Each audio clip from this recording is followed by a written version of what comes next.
What is up, everyone? How's it going? This is Max, and I am here joined by Stefan Schütz. Is that how you say it? Schütz? Uh, Yeah, the second time you said it was Schütz. correct. Yeah. Stefan Schütz and Alan Wu, two players who played Murktide at the most recent Pro Tour Lord of the Rings. Thank you guys so much for joining. I'll give you guys a chance to introduce yourselves since you're both very, very strong players. So yeah, go ahead. Maybe Stefan, you can go first. Okay. My name's Stefan. I basically grind magic for a living, at least since the last whatever 4 or 5 years or whatever. Mostly like playing Magic online and well, all the big events as well. I guess accomplishments. I've never really top-aided a PT or anything, but I've had like the highest constructed win rate in Grand Prix for a long time until they added the regional championships win rate to that. So, but Uh-oh. I went 0-4 in the standard RC I think or something. So now I'm like third or whatever. But doesn't really matter. I mean, there are no GPs anymore, so nobody can like throw me off my throne basically. Yeah, yeah, exactly. You're immortalized. Cool. Well, and then Alan. Hey, yeah, I'm Alan. I'm probably best known for winning the Team Pro Tour with Greg Orange and Ben Hall. I guess I've also won 3 GPs, and I guess my writing kind of got a little more popular during the COVID era of things. Yeah, I guess so. I guess so. That's an understatement. Well, at least all of my friends are they were for a while big fans of your writing, and I am as well. So thank you guys both for coming on. It's definitely an honor, and we're here today to talk about Murktide. Uh, didn't necessarily have the most hype going into the Pro Tour. A lot of things changed with Lord of the Rings. I think that it went from being a pretty clear tier one deck to people were kind of questioning its place. And not a lot of teams ended up actually registering Murktide. So what I'm really excited to hear about is how you guys came to the decision to play Murktide, and then we'll get into some of the card choices and talk about if you regret that decision or feel like Murktide can still be a strong choice going forward. Um, so yeah, I guess you guys can each. I think you guys tested together primarily, so your process was probably very intertwined. But yeah, I guess you guys can go ahead and talk about how you guys kind of approached this from a big lens, and then yeah. Oh yeah, I mean for this PT it was actually a little bit more chaotic than usual. I feel like mostly Okay. because modern has such a huge landscape of decks that you can play. Like like even the top decks that were represented at PT have some nightmare matchups, and you it was like even now after a PT, I'm not sure what would have been the best deck to play in hindsight. Like it's not clear to me still. Hmm. So um mainly Murktide just is a deck with like a really high floor, but the the ceiling, like I guess how to say it is, the deck has a really high ceiling, like if you play it well, but like in regards to like what would be the best choice for a given tournament, there cannot be like a metagame breakdown that like favors Murktide so much that it would be like the best choice or whatever. Like uh basically the ceiling in that regard is really low. So it's like more of like a safe choice in a sense, I would say. But Sure. Yeah. what actually happened in our testing was that early on, pre Lord of the Rings, Murktide was one of the few decks that seemed like good enough to like have as a backup deck or whatever. And well, its main selling point like being favored against Scam pre Bowmaster Yep. and being like this sort of flexible deck that you can like there's no matchup that is like so bad for Murktide that you get paired into a matchup and you're like, oh my god, I can't, like you're not like I'm playing Tron against Belcher or something or something. You can't get a pairing like that. Like outside of like very fringe cases, like your opponent's playing like mono black with only removal spells or something. But mainly that was the reason why we like never like completely dismissed the deck. And after a while, I was not that high on the deck anymore. But then Alan started like championing the deck, like tuning it, playing it in leagues on his own at first, and then later like testing it against other decks internally. And yeah, at the until the new set came out, I wasn't like really interested in playing it. It was just a backup deck. And then when the new set came out, some kind of weird thing happened where like Bowmaster is obviously very good against the deck, right? Yep. And so you'd think that is like a strike against the deck. But what actually happens is that Bowmaster incentivizing people to play Scam, which is despite Bowmaster still a good matchup. Yeah. Is a good is a good reason to play Murktide actually. Yeah. I don't know if Alan wants to say anything to that. Yeah, Alan, Topic. why did you start championing Murktide? Yeah, I guess for me, I just kind of started playing the deck as a way to learn the format. Um, but then I never really found anything better. Like, because like the majority of our team ended up returning Tron, but that's an unappealing choice for a lot of reasons. We tried Rhinos, but sort of Rhinos had problems against a lot of the top decks, at least the build that we were playing. And it just sort of felt like pretty much like every deck was okay. Like every deck was about as good. And for me, um, Murktide had sort of like a couple of draws to it. The first is obviously that sort of I'd worked on it the most and played it the most and felt the most comfortable with it. Hmm. The second was that definitely it seemed like the prevailing sentiment was that the deck had gotten much worse because of Bowmaster and the Ring, and was sort of under the radar. And um, the third is that it's sort of like a fundamentally good deck. Like if you play against like weird stuff, like I don't know, like Mill, Belcher, whatever, it's like you have the tools to win, even though it's a matchup that you're not prepared for, or you might not have specifically prepared for. Um, and I also thought that the Bowmaster thing was extremely overstated. Like you're kind of like the way your deck is set up, you're structurally favored against a lot of the black decks, and so like the Bowmaster makes the matchups close, but without like if Bowmaster wasn't part of the equation, then matchups would be good. So and I didn't feel like Bowmaster sort of I felt like you would still be happy to play the deck even into a field with a lot of Bowmaster. Um, Yeah, I think that's a really good point that both of you made about the black decks and the Bowmaster decks do feel generally favored to me still. Bowmaster itself, like if they draw multiple Bowmasters, it can be kind of annoying. It also depends on your draw.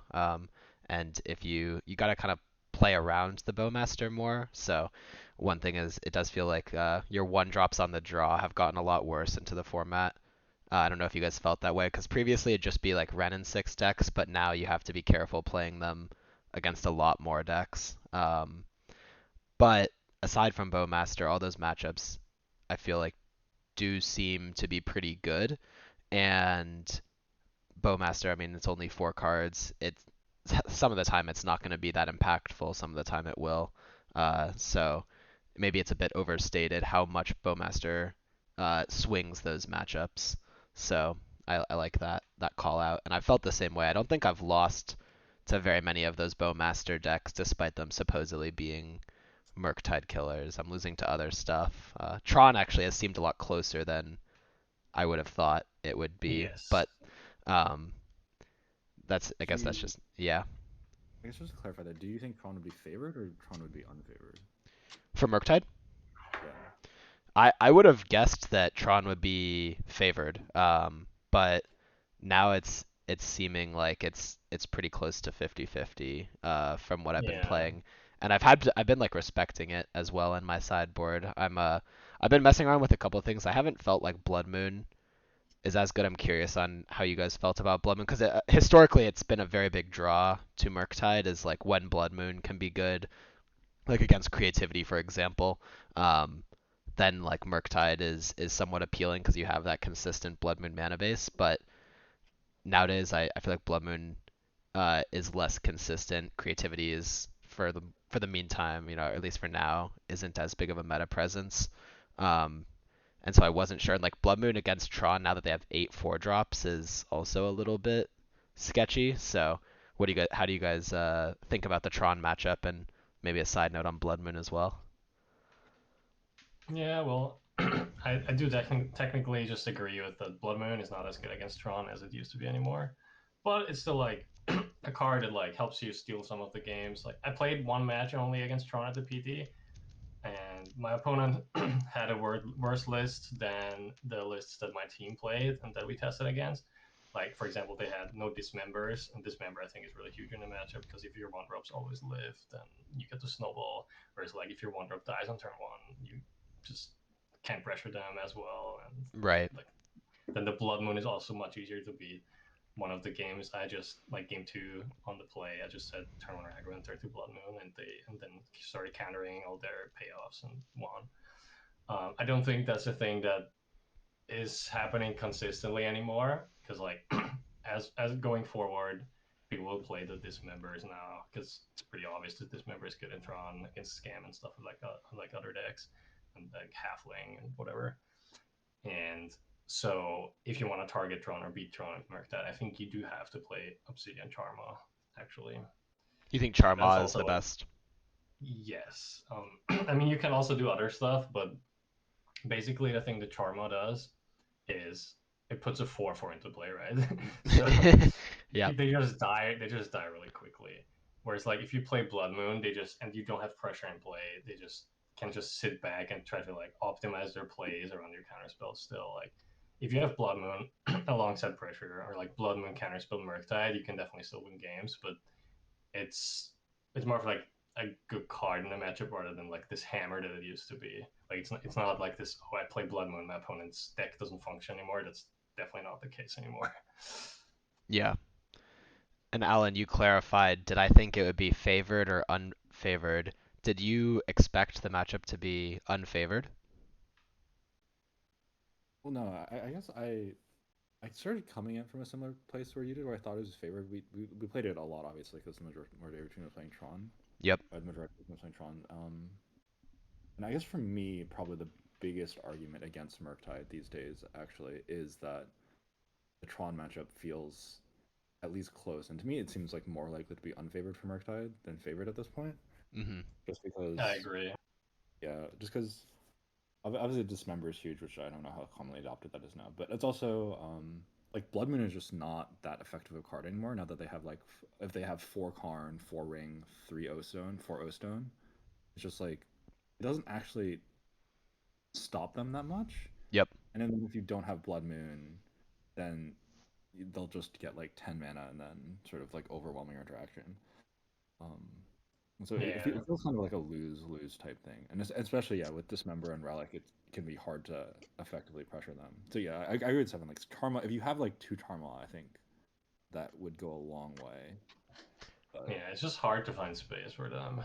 yeah, Yeah. because Charma is like basically only useful against Tron. At the PT also we had the thought that yes, Charma is better against Tron, but Blood Moon is first and foremost like an important tool to have against decks that like especially in open deck lists, if you don't have Blood Moon in your sideboard or in your 75, your opponent can just like play much more efficiently with their fetch lands and chalk lands, right? If you play against four Mm, color, they never yep. have to respect the Blood Moon if you don't have it. Yeah. So especially in open deck lists, I think you should have at least the first Blood Moon in your 75 or whatever.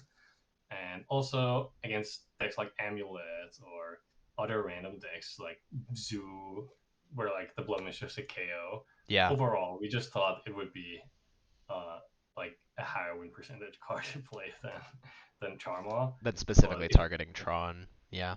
yes, because like also 8 of our team were Tron, so we, I mean, playing a Charma is already kind of like playing a card against your own team at that point, which is not Yeah. something you should do. But we did expect some other people and teams to play like Tron. It was a bit more than I expected. I think maybe it was like about the same as I expected. I'm not sure anymore. I think it was like 10% plus. I don't know. Yeah. But like in hindsight, it would have been great if you have just two Charmas, one Blood Moon or something maybe. But it's Sure. in like in an open field as well. Like if you for example, if you play in Magic Online now or in some other tournaments, not even sure what the current split is anymore of those cards, or I don't know.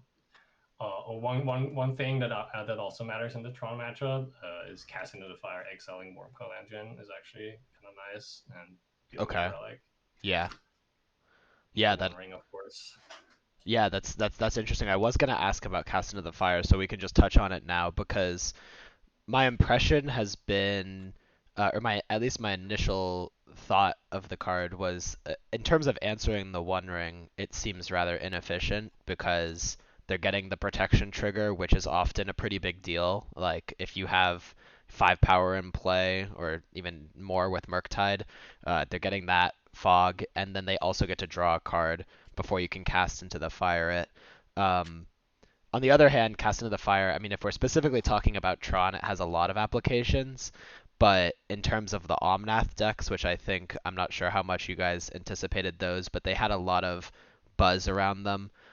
What led you to go for the two casts into the fire? What was like the big motivator behind that? Oh, there's actually two big reasons. One reason is that the like Scam and Forkler often have Chalice of the White in their sideboard, and depending on how their deck is constructed, they can bring that card in versus you. Okay. So it's really good if you have a card that deals with Chalice of the White while also being flexible and doing other stuff, right? Hmm.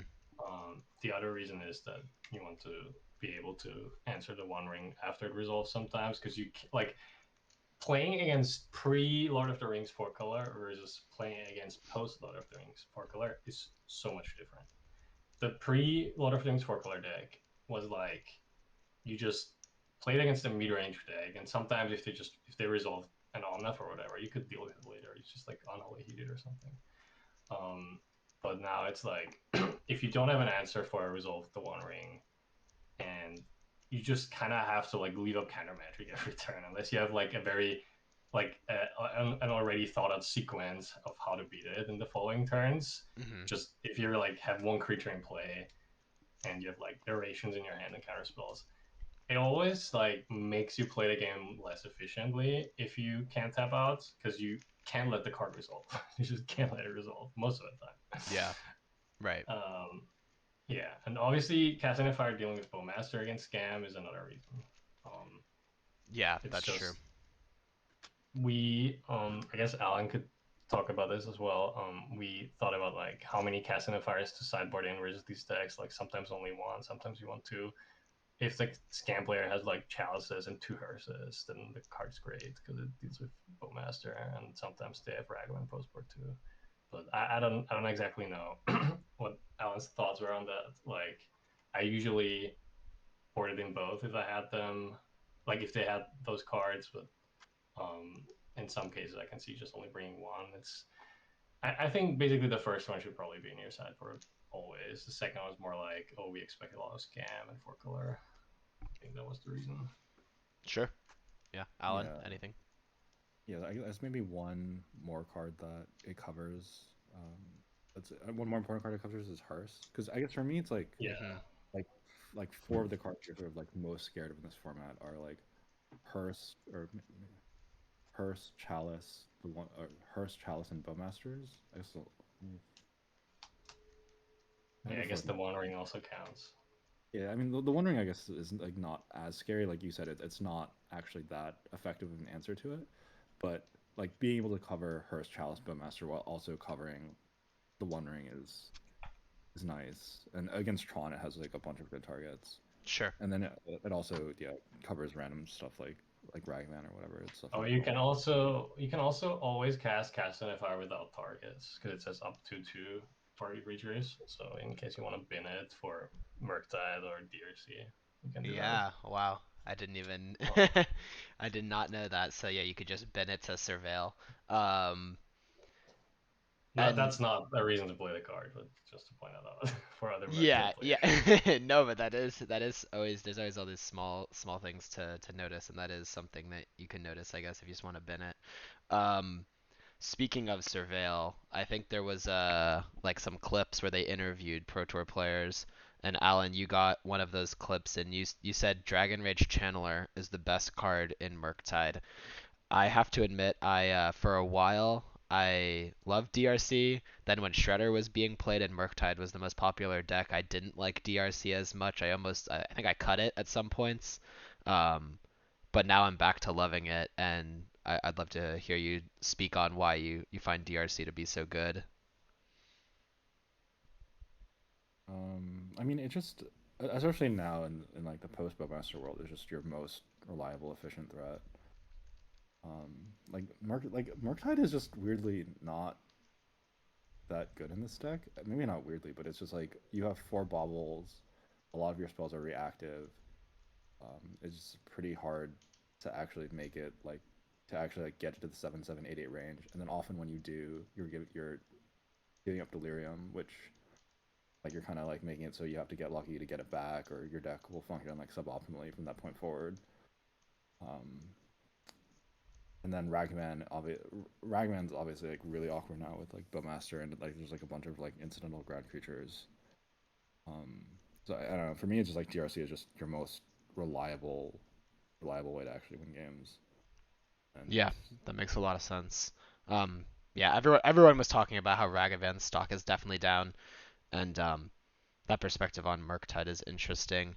I don't know if Stefan wants to rebut that because one of the big differences between your lists is Stefan had four Murktide and you had three. So, anything to say to defend the 8/8 dragon?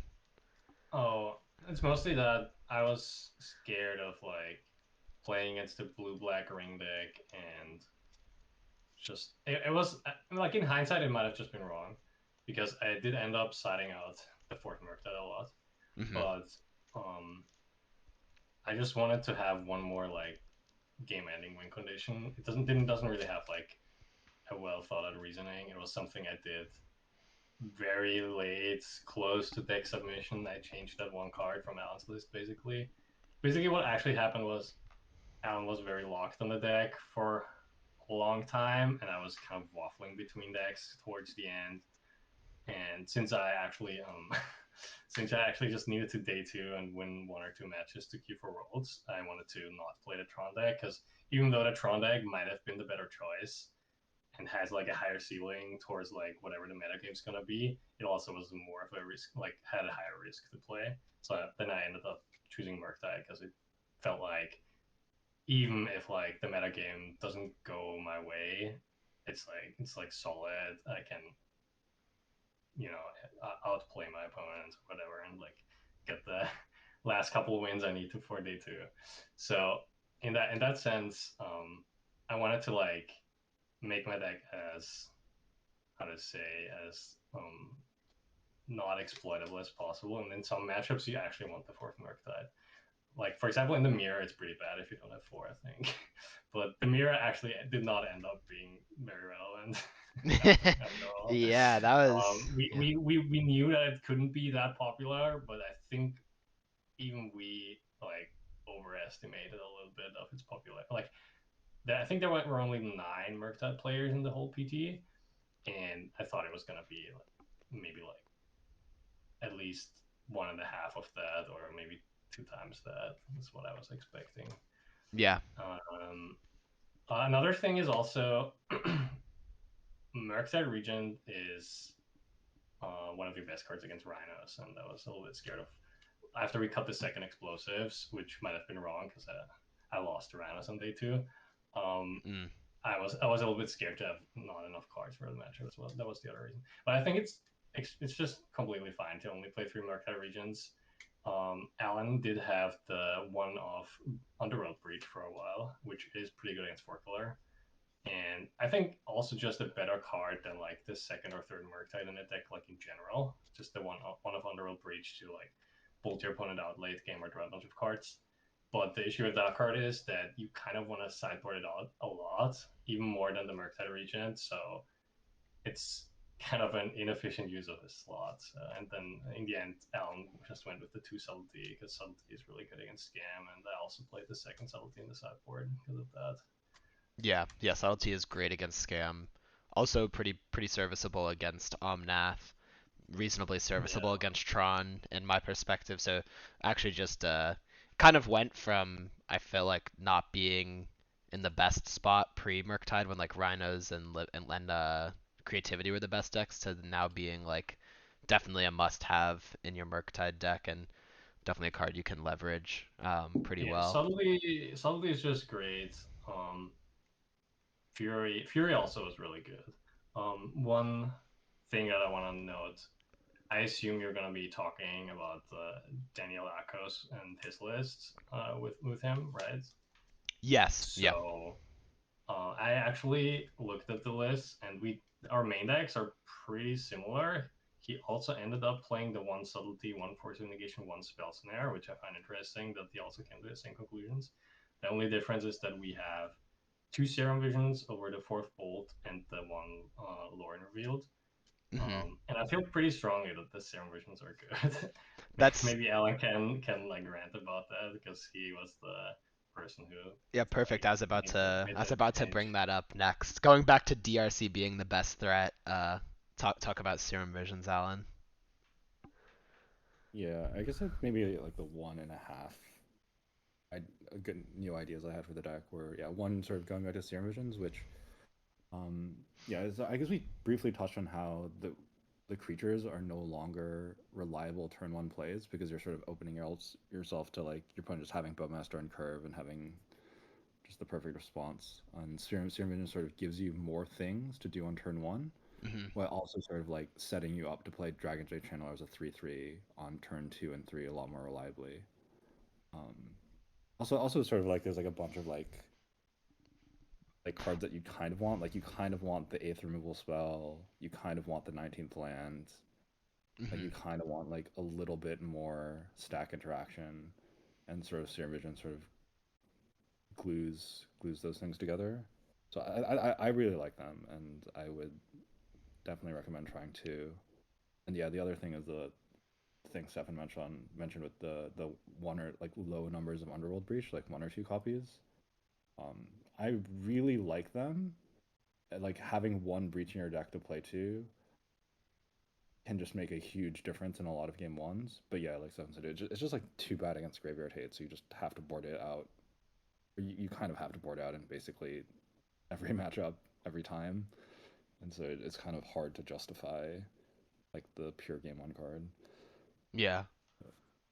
Well, that's an interesting point. I've messed around with one breach, uh, on and off for a while, and yeah, I've felt a similar way. I mean, it does have to. I feel like it probably has to take the spot of a Murktide. Like, I don't think you could ever play four Murktide and one Breach. I don't even know about three Murktide and one Breach. Just depends how. I mean, with maybe with the Serum Visions, you have a little bit more feel for the graveyard. You just have to be careful of that. But um, Breach just always feels like a card that yeah, you have to sideboard it out because if they're bringing in Graveyard Hate, one of the nice things is I feel like Hearst can be very scary, but sometimes like it can be less effective if drawn later. But Breach is just always kind of a weird card because you have to keep trying to stall the game out. Sometimes that works, sometimes it doesn't. But that's interesting. Maybe I should revisit one Underworld Breach. But yeah, Serum Visions is really cool. Pygonti couldn't make it today because he has an RCQ. He's out there grinding. But he did have one question. Did you guys consider Sleight of Hand at all as a card that there's two reasons. One was that Serum Visions does draw a card, so Bowmaster. But the other reason, and maybe the bigger reason, was in a deck that plays stack interaction, the idea of scrying when you're maybe in a top deck war, and scrying with counter spells can be kind of awkward because you don't know what the opponent will top deck on their next turn, so potentially seeing that extra card right away and being able to take a counter spell to hand could be better. Just curious if you guys had any thoughts on that. So yeah, I mean, I did consider sleight of hand. I maybe it's like even I would say it's like maybe the default thing to play with Bowmasters Okay. being a big part of the metagame now. But no, I feel like Sim Vision is kind of too much better like on turn one. Like when you're looking for Right. when you have like a one lander with Sim Vision, then you're looking for your like your second land. Like the extra card Sim Vision sees, it's like another like 15 to 20% that you actually find the card you need. Right. Um, Yeah. it's a lot. Yeah. The turn one Serum Visions is miles better than the turn one Sleight of Hand. So if that's kind of the role that you see Serum Visions playing, then that makes a lot of sense. It's just like later in the game where maybe it becomes a little bit closer. But yeah, on turn one, I think that it's a good point. Serum Visions does seem far and away the better card in terms of being able to keep one landers, keep a hand where you need removal spell, like all those things.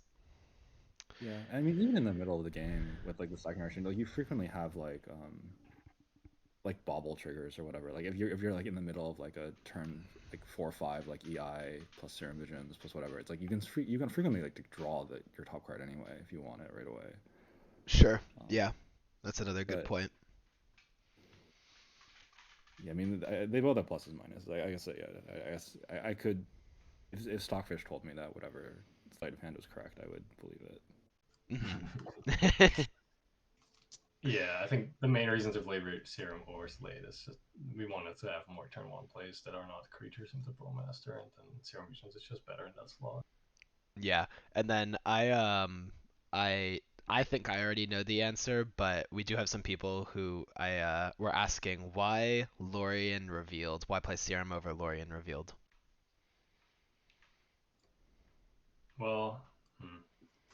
Yeah, I mean we did try Lorien Revealed for a We did while. have 17 lands of Lauren revealed for a while. Um, There we have was to try a tomorrow. We had like yeah, 73 Lorien Revealed for a little bit. that is true. Yeah. Carl was Mm. very hyped about the card.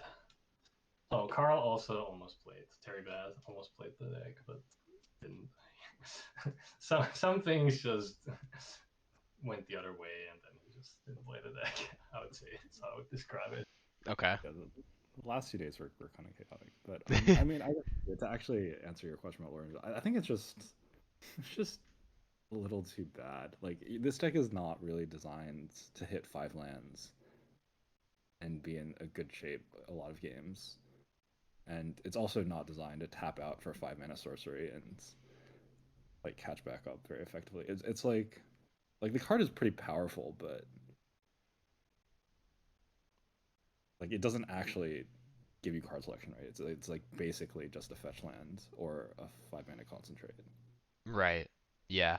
I mean, you can like bobble yourself, but that's about as best as good as it gets in terms of I card just selection. remember I just remember in testing, Carl kept drawing the card on like turn three or something. I was like, "Oh, this card is so good," and I'm like, "Are you serious? Serum Visions would be a better draw here."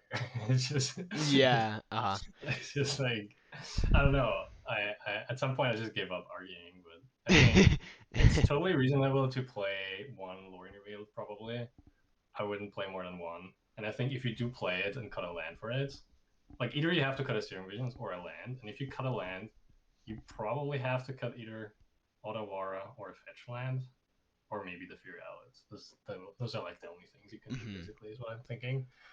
There was a time period where we did not have the Otawara in the deck, because as Alan started playing the deck, he like was questioning why it's there, and then at some point we are like, oh yeah, it's really important in the Murktide mirrors and whatever, and we should just add it back. But Yeah, it is very yeah, important in the mirror. if you think that the Otawara is important, then it gets harder to add the Lorien Reveal to the deck, and I really don't want to cut the Serum Visions at this point anymore. I think. Sure.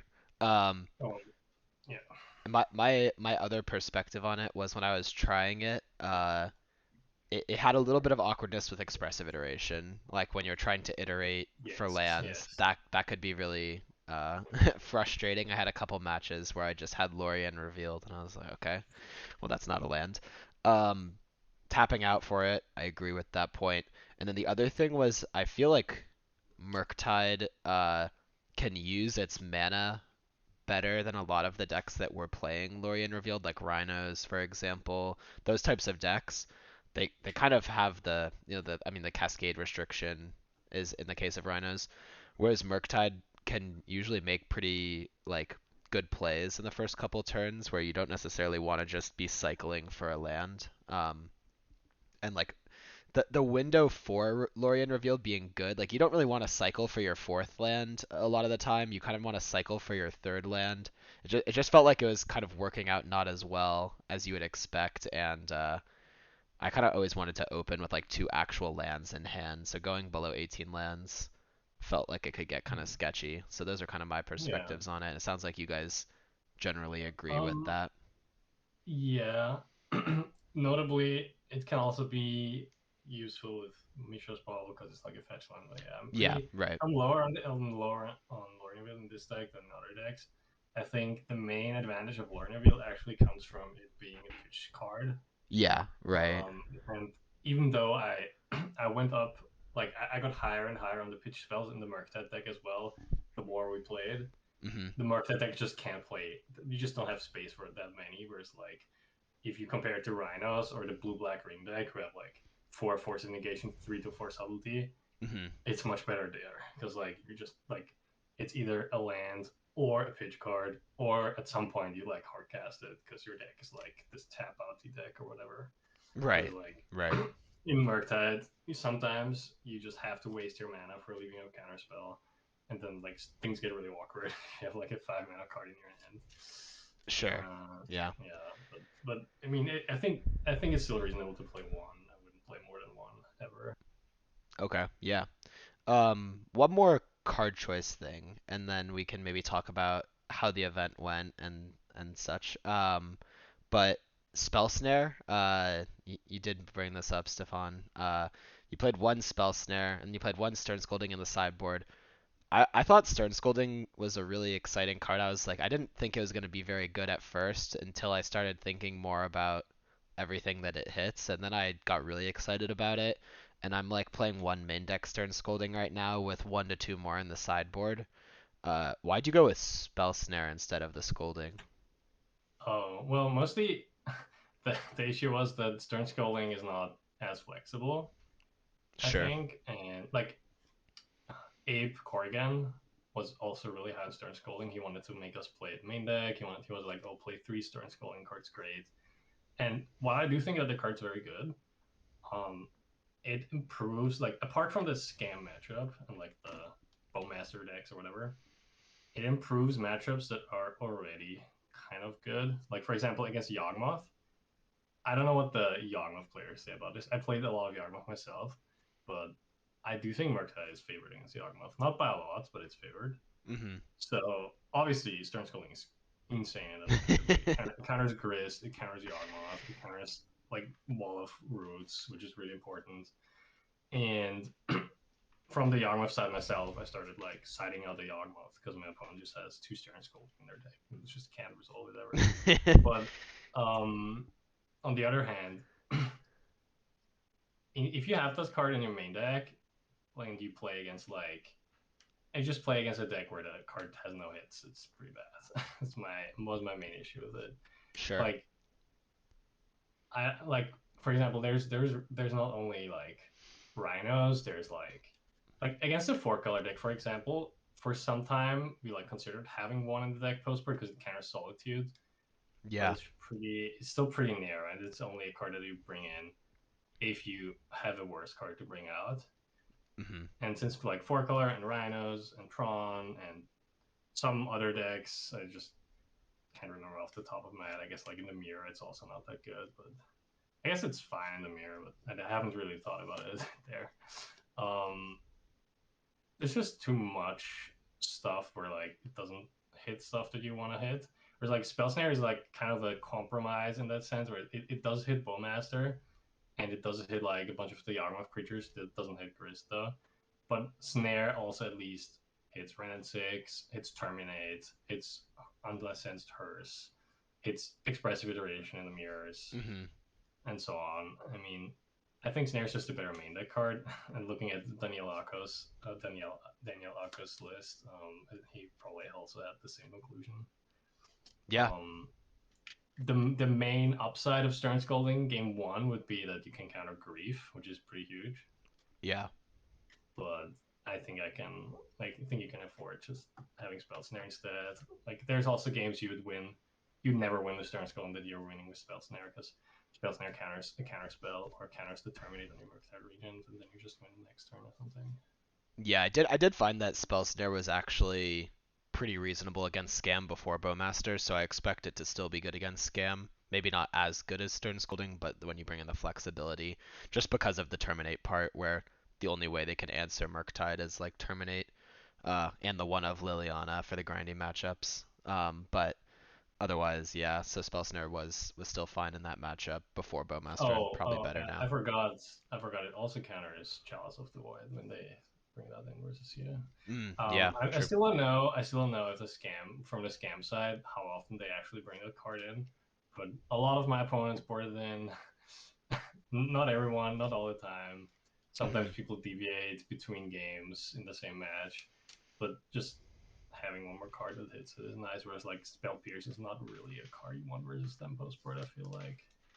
Okay, yeah, yeah. You brought up Solitude and Stern Scolding, and that just reminded me of one last thing.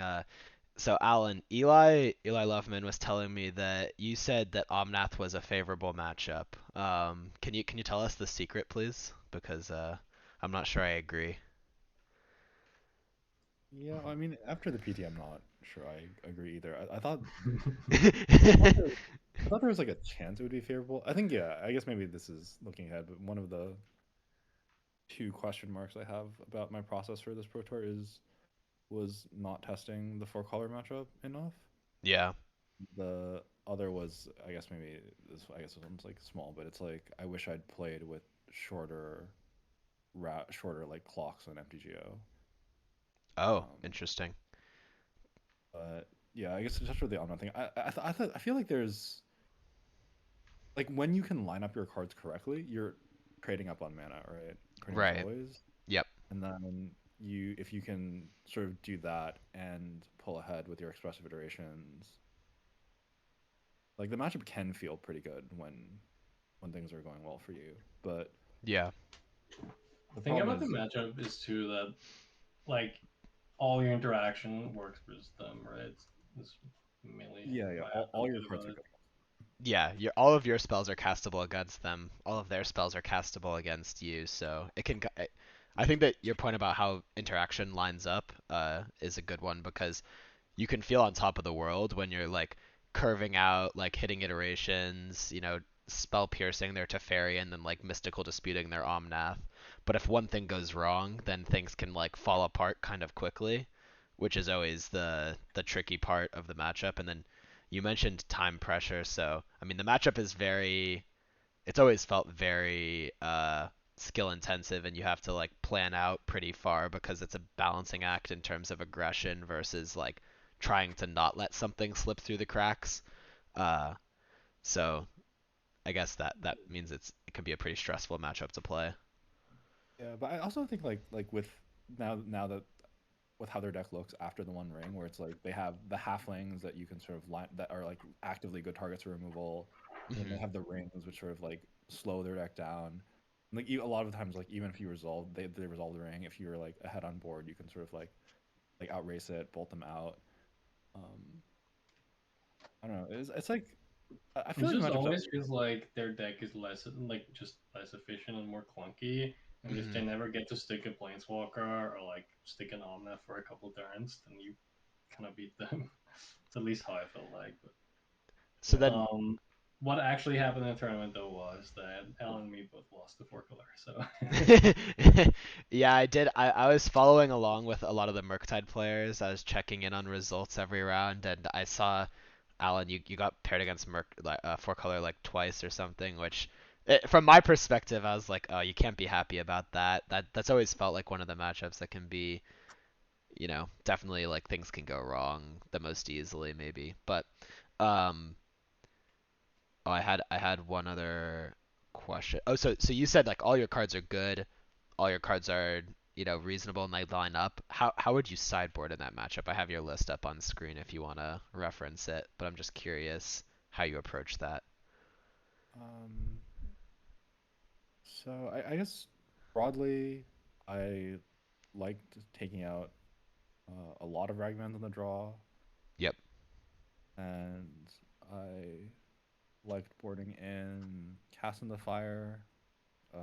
Just I think most of my opponents left in at least some rings, plus Chalice was one of the ways I most commonly lost that matchup. Mhm. Um, I sometimes had one Blood Moon on the draw, and then Force of Negation and Dispute are good. And then other cards, one thing I wasn't really sure about is if my opponents would like board out halfling. I think almost none of my opponents did it in practice, though Stefan tried it in testing a couple times, and it was like it's definitely really awkward to have removal spells if they take out their like single best target for it, but it's not really intuitive to do it because it's also just like a must answer, and if halfling doesn't die, then the game is very hard for you.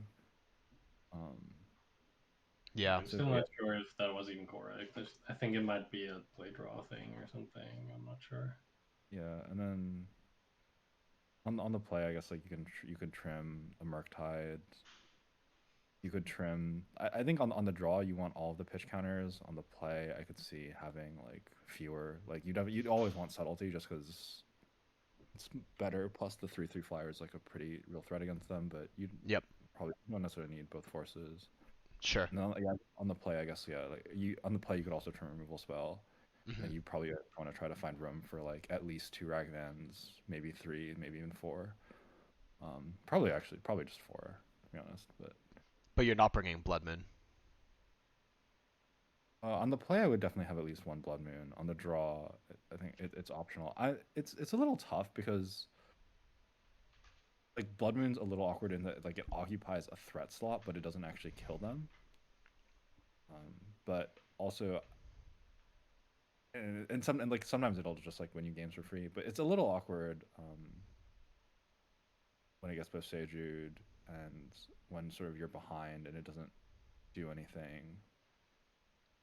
Yeah, There's also these spots where like you play it and they just play the One Ring, so which is not very good. Even if they have like at least 1 or 2 basics in play. yeah, and often they just need one basic is what it seemed like, or like if they have two, then it does almost absolutely nothing. Whereas like if they just have one, it's like often they can kind of play through it. It just depends on what your start is. Like, I mean, there can be times where it gets them for sure, but that's It been always does something. Like even if they have 2 basics, they like can't cast all their spells in the turn. It's just like they just if you don't have pressure, right? Then like right, exactly. that effect doesn't do much for you. Hmm. Yeah, Yeah, yeah. Like I actually found it's like it's kind of okay even if they have basics, just because they often still have to answer it, and they'll still trade like 3 or 4 mana for your 3 mana, and it's not that bad. But it's the awkward thing is yeah, like when you don't have pressure and it's just like a card that doesn't do anything. yeah, yeah. Well, I did tell you guys that I was gonna try to keep it at 30 minutes, and we're over that. So maybe just end up, what were the vibes at the Pro Tour? I know it was kind of hot, so maybe not the the most fun, but was it a good time overall? Would you guys run it back, or how are we feeling after the event? Hmm. I think personally I would probably run it back, but that is also because my goal was to day 2 and win 2 matches basically. Yep. Yeah. Like if I was already qualified for Worlds, I would have been more likely to play the deck that like could end up being bad but has like a higher ceiling. Whereas like Sure. Yeah. in this case, I mean, I think the deck was a fine choice to play. It was my first PT where I consciously played a deck that cannot be the best. Like going into the tournament, it was clear to me Murktide is not the best deck, but it is also not like a horrible deck to play. Hmm. And I just wanted to play something that is where like the risk of me just having a disaster day 1 is low, and I think Murktide was probably the best deck for that. Sure. Whereas like if you like want to maximize your chance of like having a broken deck in the tournament, like the meta game breakdown goes like really well for you, then probably was better to play Tron or Rhinos or some other deck. I don't even know which deck was the best choice in hindsight. Like we saw Dom Harvey top 8ing with Amulet because he's an Amulet god, but also people just all cut their Force of Vigors because nobody expected Hammer and stuff, and that just lined up really well for him. Yeah. Yeah. Yeah, I mean for me, my result was worse than Stefan's, but I think I just had like bad matchmaking. Like I got paired against 4 color twice, which I thought that was like close but slightly favorable. I like made some mistakes. Hmm. Um, I probably should have won both those matches if I was playing better. And then I got paired against blue white and blue black, which I think were those matchups I actually don't like, and so Sure. also weren't part of the fields. And then I've got my one win was against Tron, which is another matchup which is not amazing. Sure. So like I did actually just like run the deck back in the Sunday PTQ and had better matchups and better results. Though still not. Yeah, you got pretty close to top 8ing too, right?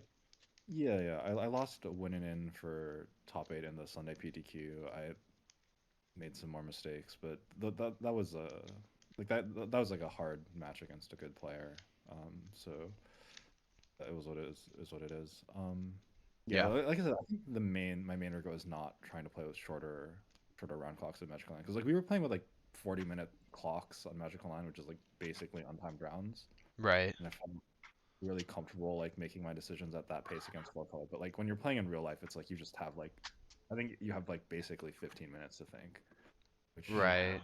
is Yeah, not quite that's playing at I that. definitely also I played 2 matches against 4 color, lost both with the PT. One of them I think was just not winnable. The other one against Kenta Harane in game 2, I made like one pretty big mistake, I would say. Only one though, and he just like completely abused my mistake, and I lost the game because of it.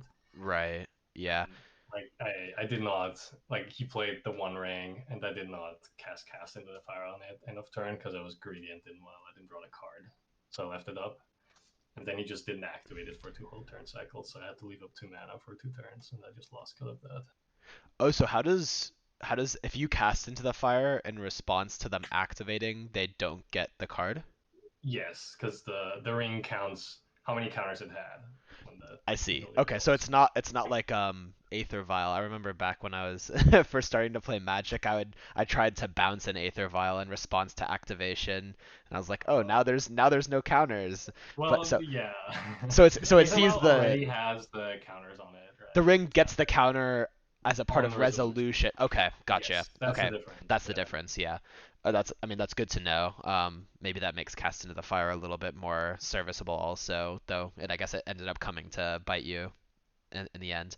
Um, yeah, kind of funny that I do feel like Murktide is a deck where everyone says, you have to play very tight and you have lots of decisions.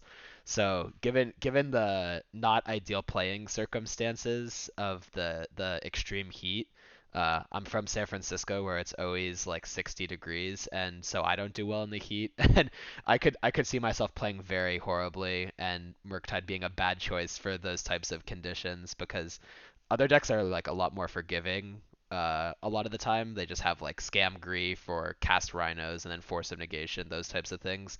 Whereas Murktide doesn't have that as often, and so not to make excuses, but I could legitimately see that being like a factor if you could have anticipated the poor playing conditions, like being like, oh, Murktide's kind of sketchy for this, playing into this heat.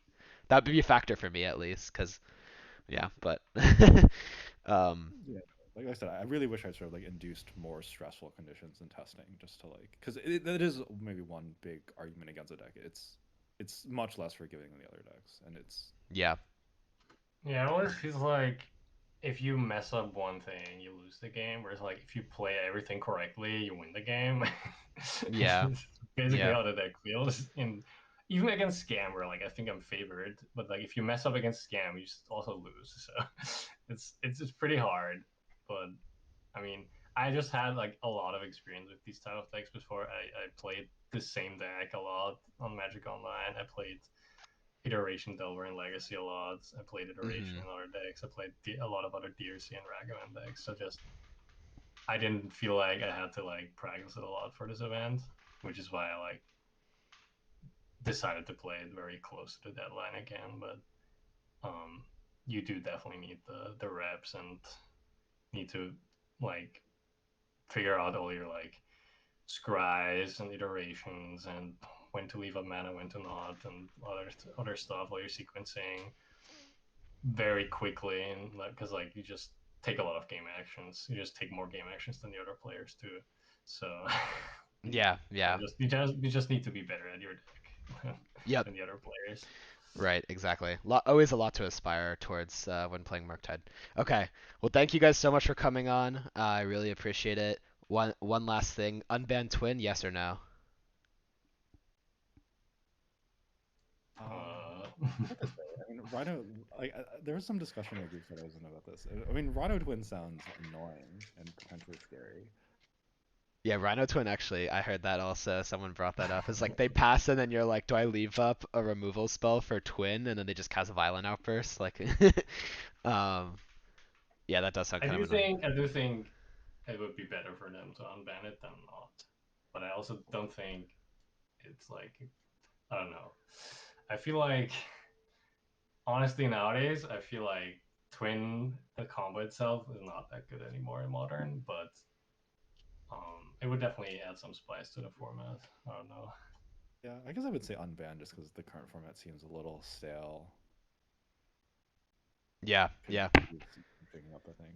yeah. I'm generally more in for the unbanned stuff currently. Like I'd rather have them unban a lot of stuff than like the issue with banning. Like I don't want to get into this, but the issue with banning a card from the MH2 sets is that if you ban one of them, the others are still legal. And Yeah, yep. there's like this kind of chain reaction. You ban one thing, and then the other decks still have their MH2 cards and whatever. Like you'd have to ban way more cards than one card. Right, So right. yeah, Cool. I'd rather just see like unban or no changes. And Twin is definitely a fine card to unban, I think. I'm glad you guys said that, or I was gonna have to cut the video short. All right.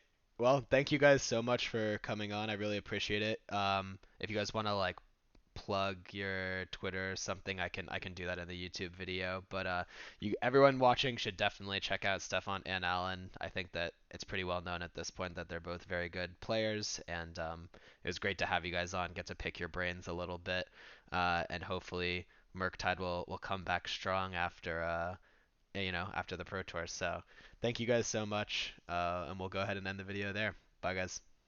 Yeah, thanks for having us. Yeah.